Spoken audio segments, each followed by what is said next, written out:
Hello and welcome to the Design Pattern Create live Q&A on Friday evening. I am super excited you have joined us for this week of the Design Pattern Create Summit. It has been a ton of fun. I'm Christina Hadley-Dyke, and I help sewing enthusiasts learn how to digitally draft sewing patterns to create their own pieces of wearable art. And we are also streaming through StreamYard. So if you want to ask questions or anything, make sure you give StreamYard permission to show your name to us. If you don't choose not to do that, that's fine. We'll still see what you're asking, or you'll still see the question you are asking. We just won't be able to see who you are to reference you directly. I have some lovely ladies here with me tonight. I have Carly and Victoria and Sonia. We're going to let them introduce themselves real quick, and then we'll get started with any questions that come up. Carly, do you want to start us off since your machine embroidery came up today? Yes. Hi, everybody. How y'all doing? My name is Carly Bell. Bell is my middle name. So I'm Carly Bell Bonstaff, and so my business name is Carly Bell. I've been embroidering for close to 11 years now. I got into it when I had my first daughter and got sucked into the world of all the cute little baby things, and I haven't turned back since. Yep. So much fun, so much to learn for sure. And it definitely, I do have a embroidery machine that I'm gonna have to pull out now. I forgot that I actually have one, so. But really? You didn't tell me. I know. I do need, it's an old one. It's the first sewing machine I ever got. Actually, it has an embroidery attachment to it. I was just like, oh right, I might be able to do something. So we need to play with that, girl. We do. We definitely do. Victoria, you want to go next? Hi, I'm Victoria. I'm dressmaker, designer, and teacher. About 3 years ago, I got into zero waste pattern making, and I never looked back because it opened the whole new world of challenges and opportunities for me. And now I'm working on designing patterns zero waste style. Yeah. And Sonia, you want to introduce yourself? I'm Sonia, and I'm from Little Love Patterns. It's a pattern making system that's, I call it for dummies. It's just an easy way, quick to learn, and I love sewing. It's everything that I've learned this week I want to do.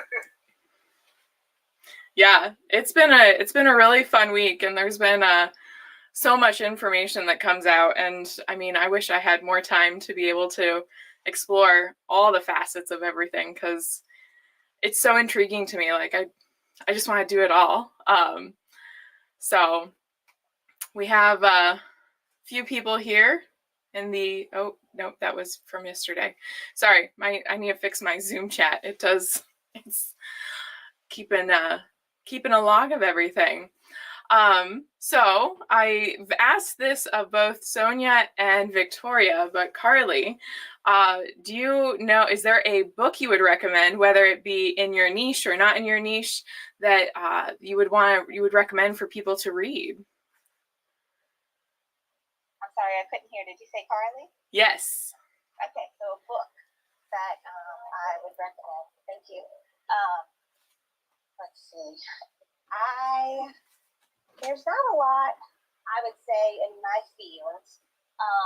I am a fan of organizing books, but I think they're more of a pleasure to look at and get inspiration from. And then also business type books. But I can't say that I've seen or read any books particularly in my field of machine embroidery. What about just regular? We've also been talking about regular books. We had a trashy fiction book that got put out there, as well as a autobiography. I don't know if you're a reader at all. Okay, now you're talking more in my lane too. I like murder mystery books. There's a really good book I read a while back called The Time for Killing. That was good. And then I got into this whole sci-fi series of a Court of Thorn and Roses. That was really good. Yep. So somebody else mentioned that one as well.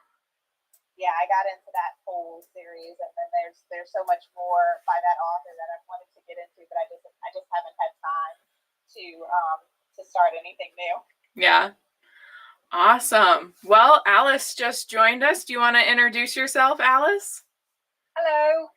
Yes, I'm Alice O'Connell from LearnToKnit Online, and I'm joining you from Amsterdam. It is 1:05 in the morning, but I was knitting some orders, and I thought I'll swing in and say hello. Oh, I'm so glad you did. Yeah, it's lovely to be here. Yeah, I was gonna say I'm shocked you were here, but since you're knitting, I guess that. Yeah, big orders to knit at the moment. So yeah. Hopefully you're making some good progress on them, and yeah, it'll be a few more days to go, but all good. Yeah. Awesome. So I just asked Carly if you had a book recommendation, because I've been asking people all week. I love books, so it can be in your field or it can be any type of book that you enjoy reading. It doesn't necessarily have to be in your field. If you have a book recommendation. Yeah, well, I just read. I'm going to completely blank on the author's name, but I just read the Lido, which is set in Brixton, London, and it was just lovely. It was an easy page turner and really brought that part of London sort of to life. And yeah, but I'm afraid I'm blanking on the author's name. But yeah, the Lido, I definitely recommend that. Okay, awesome. I love it. I love books. Because when I sew, I definitely listen to audiobooks continually.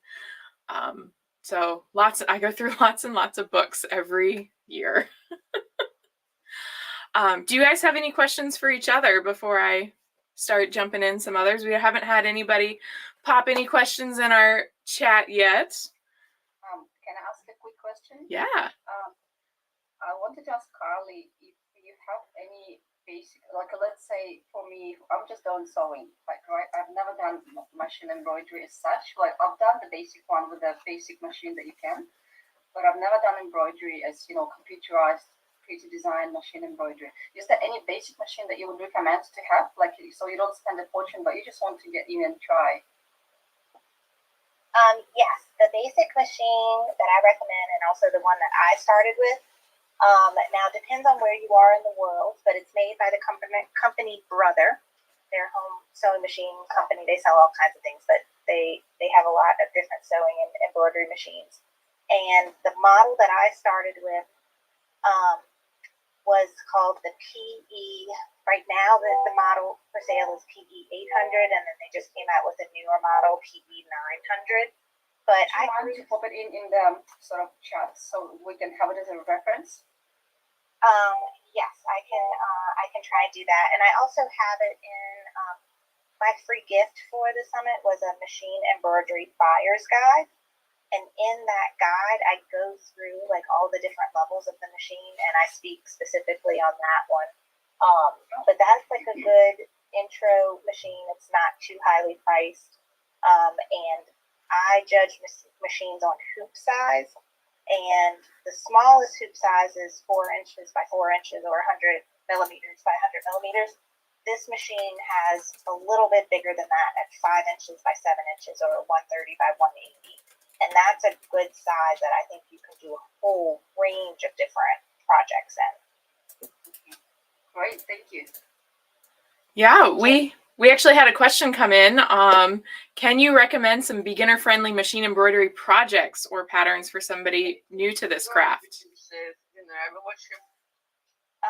Yes, so a great first project is to go and grab a towel that you already have in your house, like a hand towel that you dry your hands off with, or a kitchen towel, and just go and embroider like the first initial of your last name on it, or a design that's already on your machine. But just to play with it, towels are a great beginner friendly project.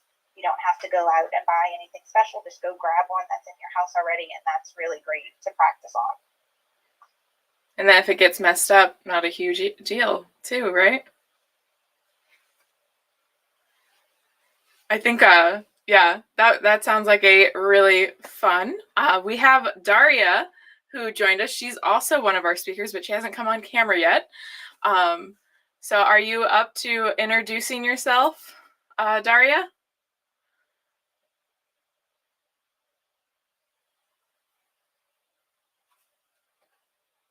She might be still settling in. We shall. Yes, I am. Can you hear me? Yes, we can hear you.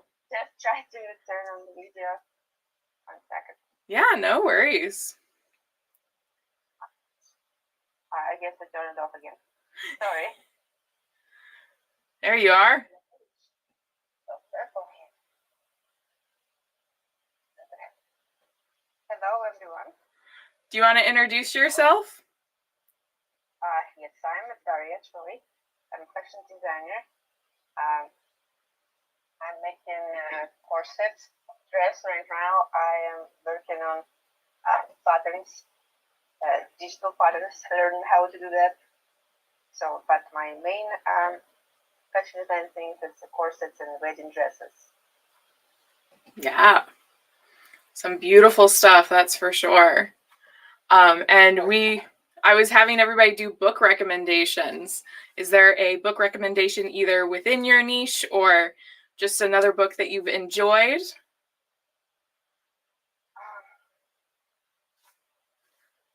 It's difficult to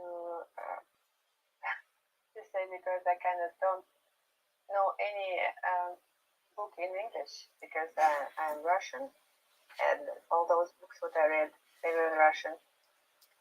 That's totally fair. Sorry. Not a problem. Does anyone else have any other questions for any of the other speakers? No, but I do actually have another book recommendation, if I may. Yeah. Because on the spot, you're like, oh, what book? But Big Magic is a wonderful book. I don't know if anyone already mentioned that, but it's a wonderful book for any creative. And it's something I try to read once a year.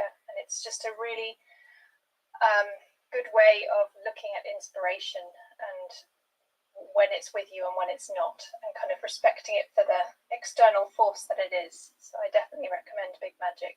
Yeah. I've read that one too, and I agree. It's always worth a reread. Yeah. The other one that I really enjoyed was Creativity Inc. It's about the Pixar story on how they became a company, basically. And it's really interesting. So if you're interested in that, I would definitely recommend Creativity Inc. So I guess, we got another.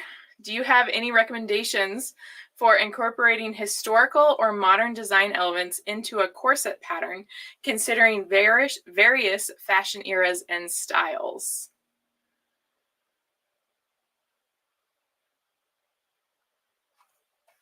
I guess it was for me. Yeah. No, of course it is. Yes, I actually, I actually had one book about corsets and history of corsets. Well, I didn't know that we're going to talk about books today. I would have just prepared for it. So I can just find the authors and what the name of the book is. It's a book about corset history from very, very old years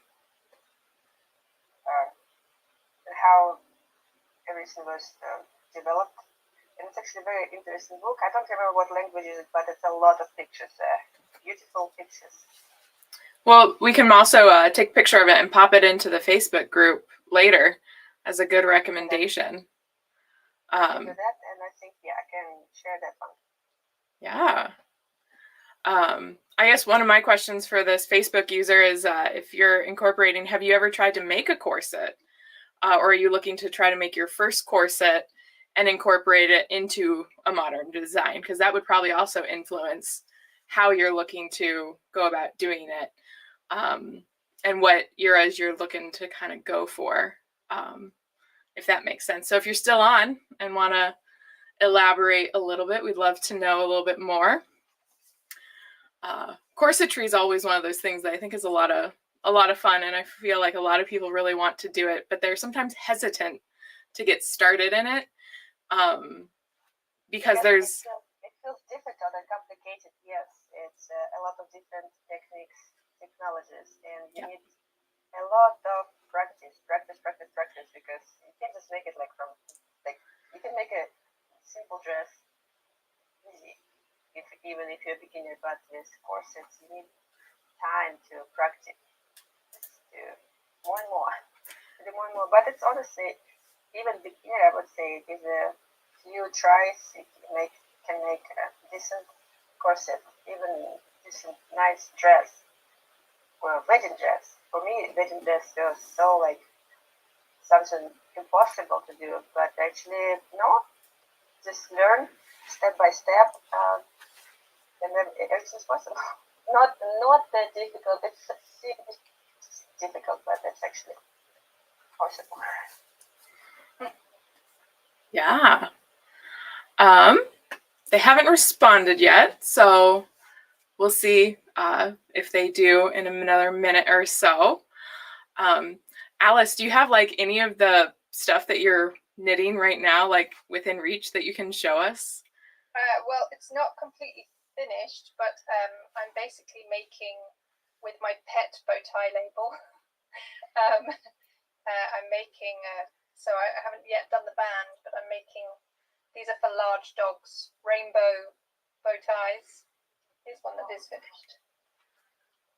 Oh my goodness. Yeah, they're going to a museum store in Munich, which is very exciting. So yeah, they need to ship out on Monday with a bunch of other ones they've ordered. So that's what I've been knitting. Ooh, and how long does it take you to do each one of those long ones for the big dogs? Not too long, around like 40 minutes, Okay. really. Yeah, not too long. It's the changing of colours that gets fiddly, you know, trying to not twist all your yarns, but it's totally manageable. Yeah. But yeah, and they look very cute when they're on a dog. Yeah. So, yeah. My brother and sister-in-law have a cute little black dog that I'm just like, he might need a bow tie. Yeah. It's lovely. Yeah. Then I have another. Christina, is it possible to put your own measurements into Adobe Illustrator and get a bodice that will fit you? Yes, you can do that, but you actually have to draft your own sloper. So I know there's actually patterning systems out there where all you have to do is measure yourself, and then you put in all your measurements, and then it feeds you back a sloper. In Adobe Illustrator, you actually have to do all the work yourself because it is just a CAD program. It's not patterning specific. So you do have to keep it, you do have to do all that work yourself, but it is completely possible. I've drafted many slopers in Adobe Illustrator for myself and for some of the actors that I draft for in my day job. So it's a lot of fun. And check that one. Nope, we're good. Let's see here. The other question that I've been asking is, how do you guys keep your creativity going in the when you're faced with a lot of when I mean, you're Alice, you're having this huge order that you're having to just knit and knit and knit. How do you keep your creativity going under those stressful moments? Very good question. It's been it's a lovely busy time at the moment. I've had a bunch of new stockists, so it's like it's by the end of this month I'll have knitted just over 100 bow ties, so it feels a bit relentless at the moment. So it's a very good question about how am I keeping my creativity. But I'm actually hosting for my Wool and Whiskers customers, I'm hosting a one-off sale, and it was so literally just one-off designs of bow ties, and that was entirely for me as a creative exercise, so that I could just not have any pressure and just have some fun and just design with different colors and different yarns and see what comes out. And it'll just be a one-off sale over a weekend with my mailing list having access the first 24 hours. But in general, I try to go and see exhibitions. That's generally, I really like seeing art, and here in Amsterdam we have some incredible art to go and see. And so yeah, if I get time to go to the Van Gogh Museum, then I don't know why, but his work always just really inspires. I mean, of course I know why, he was a master, but his work just always inspires me. So that would probably be my answer. Yeah. Awesome. We have a question that came in actually on our Zoom, or maybe not, it's a question, but it's a statement. I have made several corsets and have been using boning and Lycra. My question is how to shape the boning under the bust where it merges with the waist. Have you done much with that, Daria? Lycra, you mean it's a type of fabric, lycra? Yeah, What is it? stretch. Lycra, it's stretchy. Honestly, I've never done corset with lycra, but how to merge bust with waist is hard. If you use regaline, some regaline, it's like special boning with a lot of little bones, like little stripes, how to explain it. Some of the packages, they have flexible, you can just pull one little, how to say, bone, you just pull one little bone and it's just gonna make a shape. Some of them very hard, but some they different brands have different how do I say flexible. I mean, it's just different brands has different type of. And what was the name of that? It's a regaline. It calls regaline. Okay. It can be different widths, like 8 millimeters or 12 millimeters. So you just need to find correct one, which is more flexible, soft, and that when you pull one string, oh my god, I forgot the word. You just pull one string and it makes like shape. It can just turn like in a curve, and you can put it as much as any direction that you want. Awesome. So that's how I usually use it. Yeah. Yeah. Or another way, actually, you can also use fish bone. It's like plastic bone. You can put it inside the tunnel. You just make a tunnel with seam allowances, and then under the iron pressing, the boning become also like flexible, and you can move it as how you need it and press it. It's heavy. Awesome. And we also had another Facebook user ask or say, Sonia, I'm fascinated how those tiny little patterns can become something that will fit. So I think they're excited to give it a try out. I am too. I wanted to say to you, I saw your day job that you're doing, the actresses and stuff.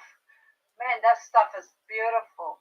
So once I was at an exhibition in Australia, and a lady came up to me and she said, can she really do this in different sizes? And I said, yes.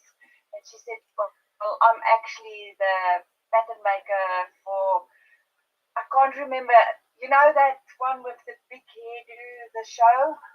Hairdresser, or like they had this big, I can't remember the show's name. Hairspray? And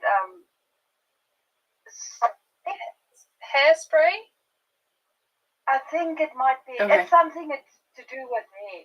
And she was the pattern maker there, and she said it's very difficult because they've got the main characters, and then they've got the, what do you call it, the characters that if this one breaks a bone or that she has to do, and they're not the same fit, so they can't wear their clothes. they change all the time, so yeah. I showed her, and she showed me because it's huge and big and whatever she has to do. And we were talking, and I said, okay, show me a picture of what you're doing. And I showed her, remember we were talking about the puzzle pieces the other day, and I said to her, well, this is your puzzle piece. You just have to enlarge it to their size. I quickly took just the sleeve pattern because that was easy to do in the different sizes that she needed it.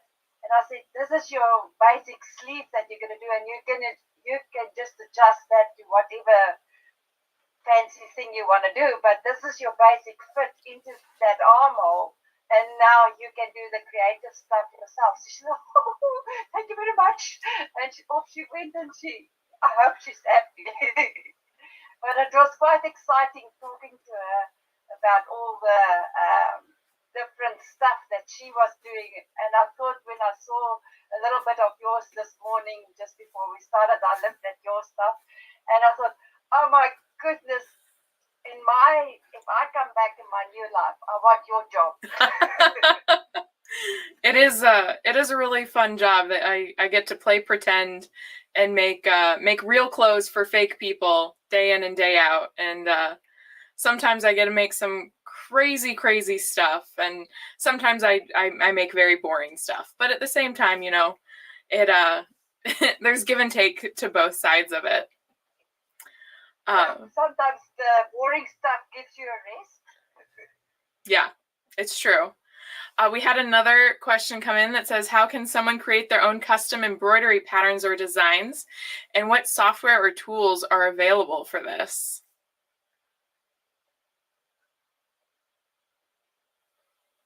Carly, are you there? I know she was Sorry, my kids are talking to me and I can't hear anything. Can you repeat the question? I sure can. How can someone create their own custom embroidery patterns or designs? And what software or tools are available for this? Oh, yeah. So creating custom embroidery designs is called digitizing. So it's kind of a mixture or a hybrid of a vector type program like Illustrator, but then also incorporates stitching. So you start off with almost a vector like object, and then you apply stitches to each of the objects. And I kind of have to think like my sewing or embroidery machine works. Like, where do I want it to start stitching? Where do I want the needle to enter? What makes the most sense to end, and how to join things together so that everything runs smoothly. And it is something that you can do. There is a learning curve, as with any kind of software out there, but the embroidery software I use is made by a company called Embrilliance. They make several different kinds of software, but their digitizing software is called Stitch Artist. And I do teach some classes showing how to do some basic digitizing. So what I always tell my students is that digitizing is really fun, and something you can get into and learn, but take your time with it. If you're in a rush and you need like a business logo, and don't expect to be able to put it on a shirt by next week kind of situation, that's when I would pay someone to digitize, like a service to do it for me. But it's a really fun experience to, once you learn how to do it, and then you can start making your own custom designs. Awesome.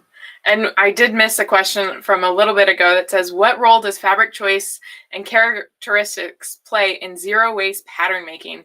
And how can patterns select appropriate fabrics for their projects? Patterners. Sorry, I didn't quite get the question. Can you? The question is, what role does the fabric choice and the fabric characteristics play in zero waste patterning? Oh, well, it depends on what you're making, to be honest. You can use zero waste from any fabric. There's a company right now, because it's becoming sort of more mainstream. There are companies who produce zero waste patterns, like on a mass scale, like on a production scale. And there's a company even who does swimwear zero waste. And on a production, let's say, it's even easier because you can tessellate multiple sizes. Instead of, like, let's say if you do a pattern at home and you do just a piece of swimwear for yourself, you will use a rectangle of fabric, but you will still have some left of the roll that you bought. But let's say if you do it in multiple sizes, you can tessellate different sizes, and you will end up using the whole piece of fabric, like, depending on how you position it. So there's not really an answer what fabric you want to use. You want to make a swimwear, you use lycra or something appropriate for that. You want to use woolen fabric, you make a pattern that is suitable for woolens. I have a few patterns that are made for jersey dresses, like stretch dresses. So yeah, it's It depends. Do you have a preference of what type of fabric you like making zero waste patterns for the most? No, not really. I first come up with a design, and then I think what fabric would be better for this particular design. No, that's fair. I do have a preference to use mainly natural fabrics. I don't like to work with polyester, nylons, or any mixtures. I prefer to use either 100% cottons, hemps, silks, whatever I can get of naturally. Just because zero waste is not just cutting all pieces of your fabric, it's the whole concept of taking your sewing to a different level. Like, let's say when I use 100% natural fabric, I would also use 100% natural thread, because you'll be amazed how much thread leftovers you will end up with by, I don't know, after 5-6 projects. So yeah, it's a totally different way of thinking. Yeah. So, can you for the natural threads? I guess I'm trying to think like how often I sew with a polyester blend, which I think is probably more often than I sew with a natural. Can you find those easily at just mass-produced stores? I'm sure you can. No, not really. No. Okay. At the moment, unfortunately, like, I don't know about America, but here in Australia, there are a few major fabric retailers. They do have a variety of natural fabrics, but a lot of them would be a mixture. Like, there would be at least some polyester or at least some lycra or something, to make them stretchy. I do have a supplier here. There's a lady who, I think she's originally from India, so she has a store basically importing really beautiful natural fabrics from India and selling them here at wholesale prices. So I buy a lot from her. And she also specializes in selling fabrics undyed, because I really love doing my natural dyeing first before I use the fabric for the dresses or anything else. Otherwise, yeah, it's just hit and miss. There are some smaller shops that also import natural fabrics, but no, they're not so easy to find as you would think so.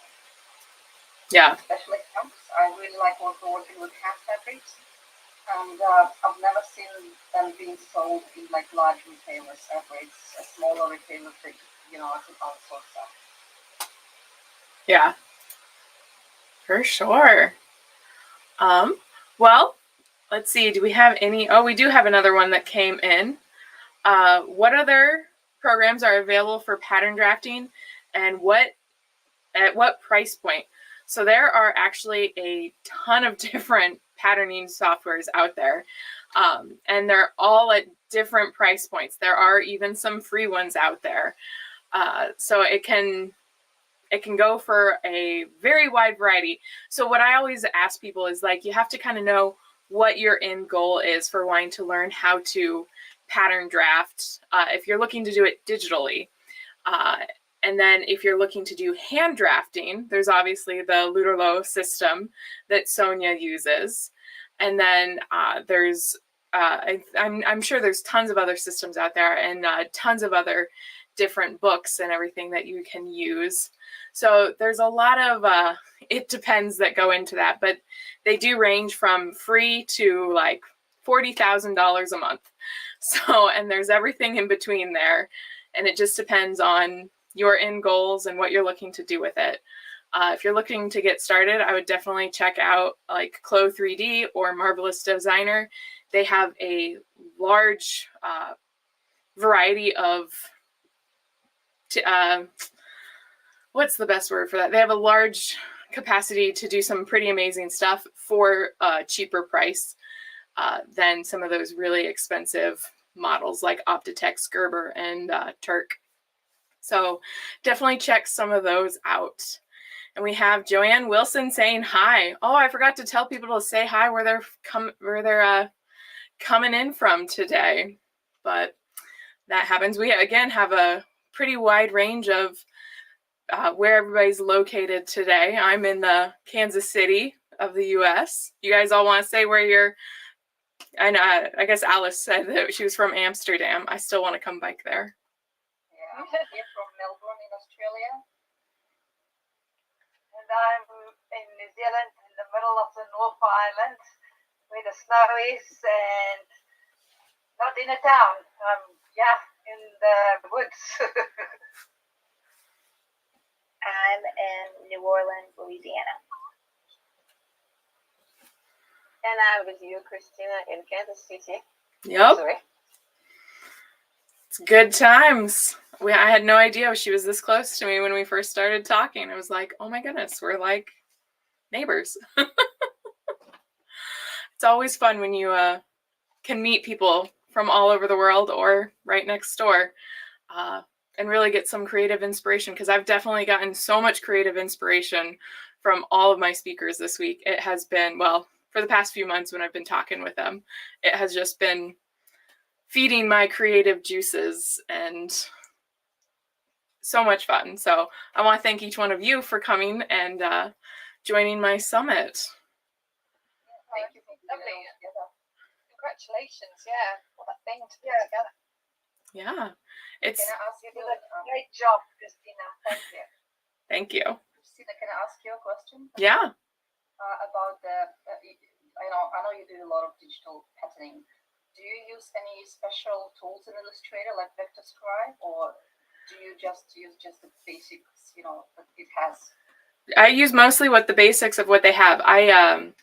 I set it up and I use a lot of tools. I use the directs. So I don't use like a vector scribe or anything. I just use and I do it very similar to flat patterning.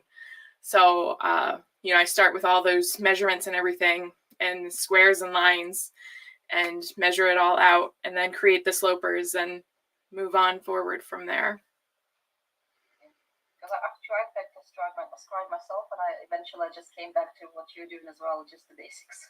Yeah, I've never even, I'll have to look into Vector Scribe. Is it like a hand draw thing or?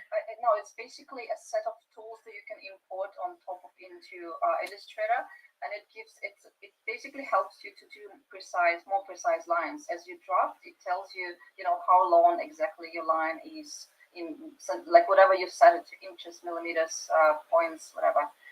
Yeah, when I'm wanting to get an exact line measurement, you can do it. You can click it in a certain way, and then you can type in. In this, you can do it anyway in Illustrator, but it's just supposed to make it easier.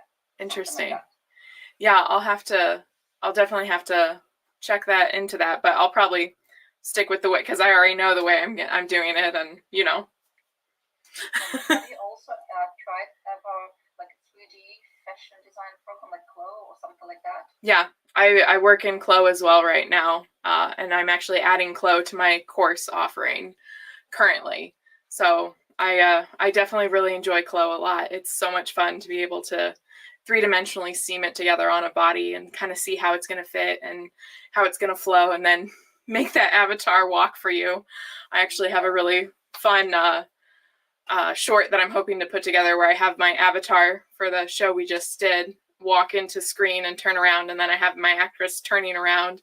That I'm hoping to kind of morph it into the actress turning around, and it becoming the real garment from the digital garment. We'll see if it works.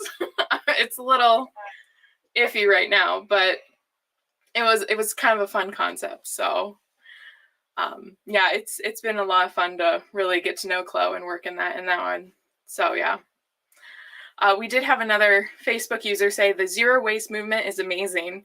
It surely starts with analyzing what you really need in your wardrobe, then choosing eco-friendly fabrics that you then use in a minimalist, waste-free way. Then consider the end of the life of the fabric. Yeah, like a lot of people who are into zero waste patterning now, it's basically provokes you to think, not how you, zero waste patterning is basically trying to eliminate waste as the start of the production. But a lot of people start thinking also what would be the end of the garment, like at the end life. I've just recently posted on my Instagram, I made myself a few just basic camisoles, 4 or 5 years ago. And I've been wearing them a lot. I literally have so many holes, they are unrepairable anymore.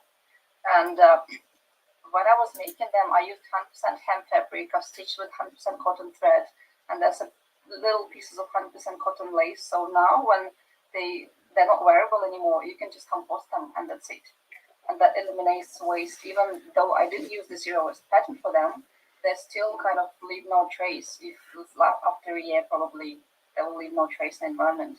So yeah, it's I've mentioned already. It's a whole new way of thinking what you want to wear, what you want to create, and do you really need to create that? Yeah. I'd love to add that you can do the same thing with wool. Wool will break down and compost if you're Yeah. using a natural fibre.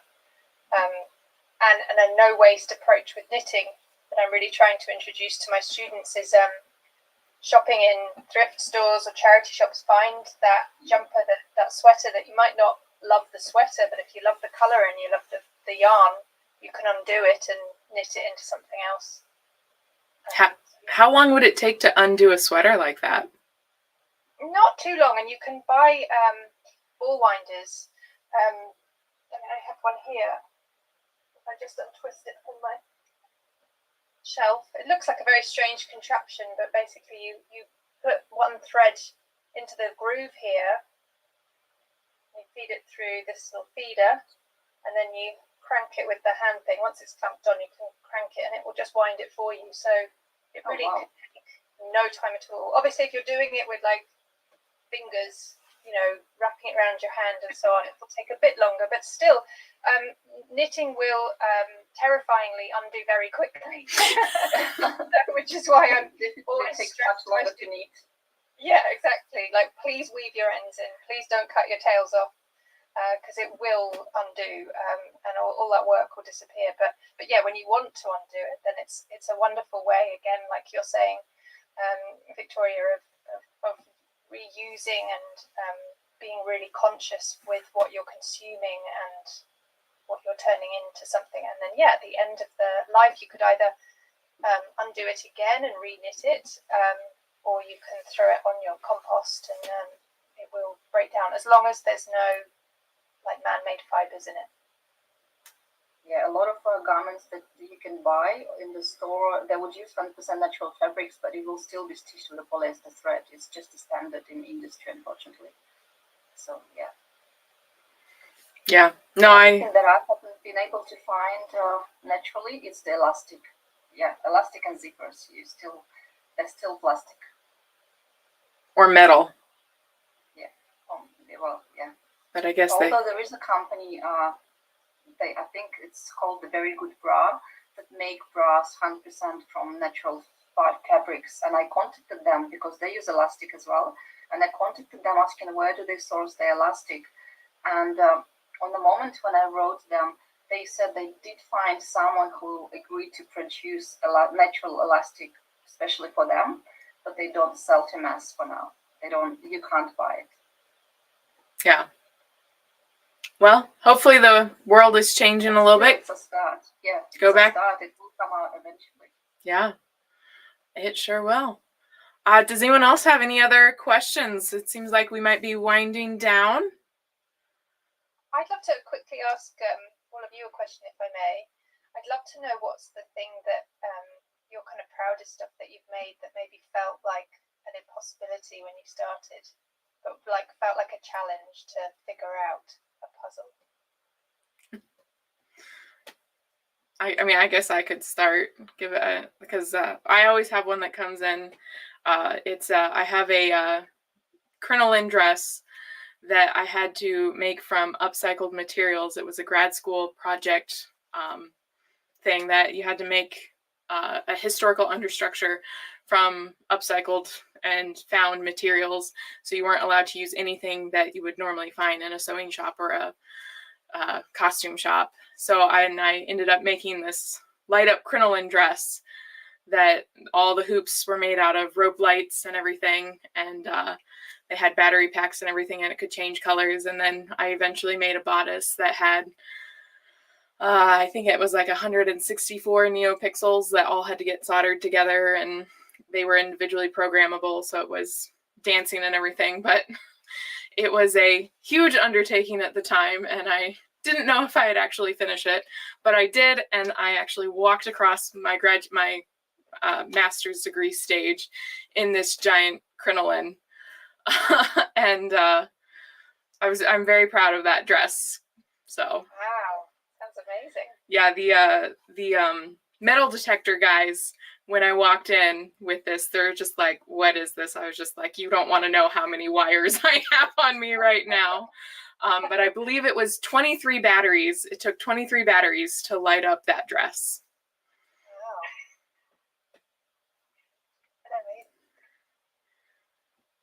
Sonia, do you have a answer for her? Well, that I always making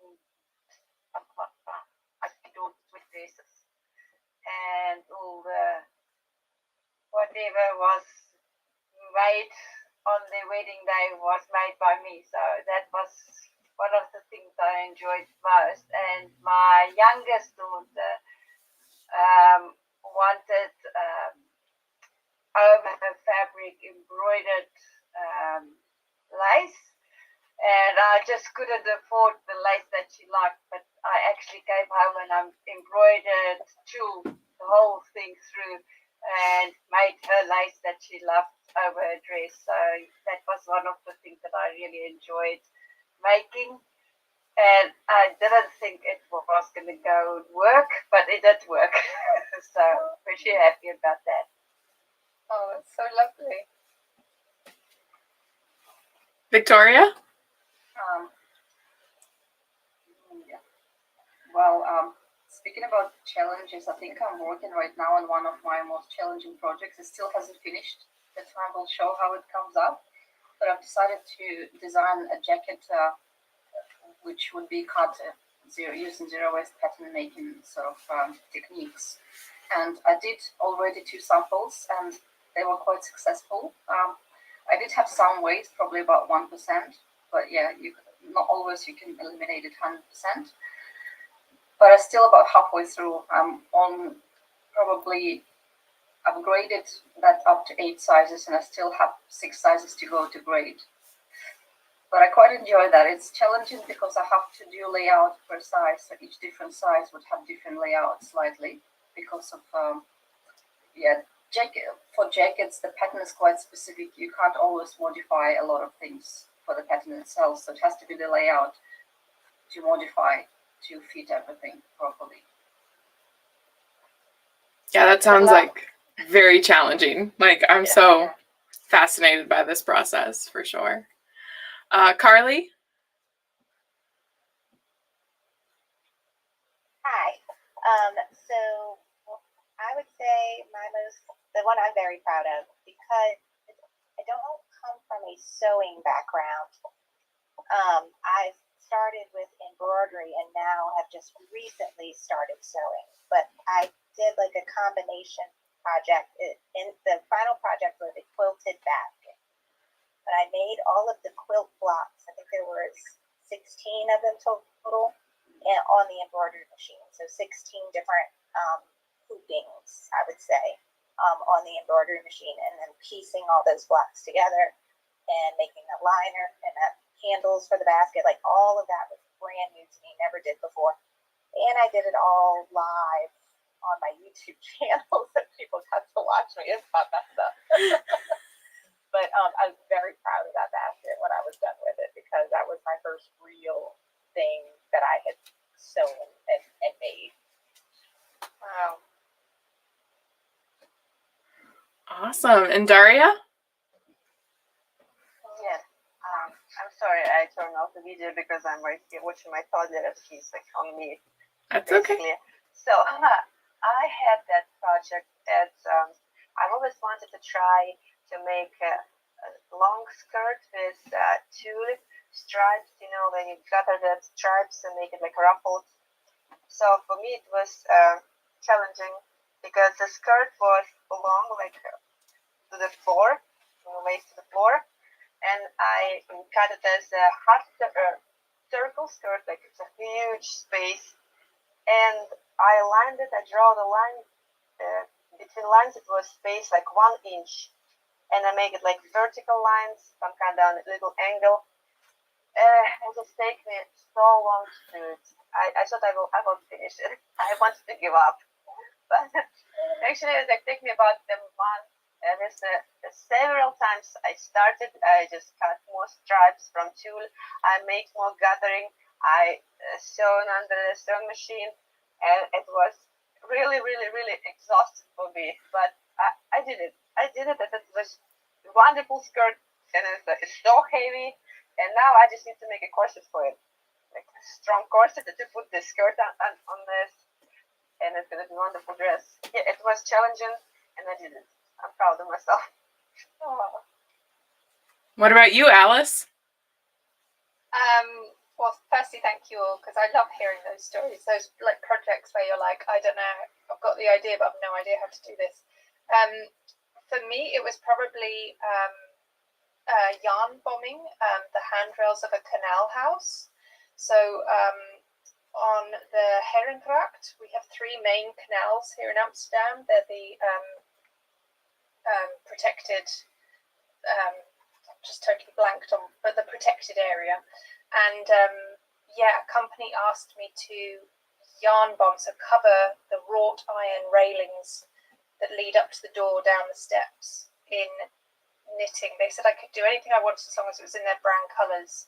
So for me, doing all that maths, measuring everything, the different size rails, lengths, and then the actual installation was one thing to knit it all into pieces, and everything had tags on, like this is the left rail, this is the diagonal rail, this is the and then yeah, the installation I completely underestimated. I ended up teaching my husband how to do very basic sewing to help me, because I sort of made pieces that wrapped around and then sewed them underneath, and I ended up having to teach him how to sew in a very basic way, and then we ended up having to call some friends who were amazing and came with pizza, and we sat there with head torch lights on, because it had got dark by the time we finished, but it was up for a month and it was amazing, and yeah, it was super cool. So yeah, that was probably the one where I was like, this is a great idea, I have no idea how to actually do this. But yeah, did it. Yep, that's awesome. So like, how was it, because you said, was there railings on both sides? Like, how much yarn did you? No, so it's like yeah, it's like these are these really old, canal houses that heritage site, that's what I'm trying to say, in the World Heritage Site of Amsterdam. So yeah, they're sort of, it's like 6-7 steps that lead up to the door. So then there's, as you come out of the door, there's 3 rows of wrought iron and then pillars, and it goes down the steps. So yeah, it was like 10 or 12 separate pieces, and they were all huge. That does sound like an undertaking for sure, but yeah. But like you all, I did it, so yeah. Yep. It worked out. Awesome. Are there any other questions or anything? Okay, well, I want to thank you guys for joining us, and thank everybody who's watching live and on the replays. If you do have questions, go ahead and continue to feed them in. We'll try to be watching for them and answering them as we go. And don't forget, this weekend, it's a 48-hour replay of all of the summit. So all of the interviews are going to be reopening up starting at midnight tonight. And you'll have 48 hours to catch anything that you missed, or if you want to rewatch anything, or if you missed out on a certain free gift that you heard about after it had already closed. Make sure you go and check it out and download all these lovely ladies' free gifts and start creating some amazing pieces of wearable art yourself. And I hope you have enjoyed this summit, and I look forward to seeing all of you in and around the Facebook group, and hopefully creating some amazing pieces. Take care.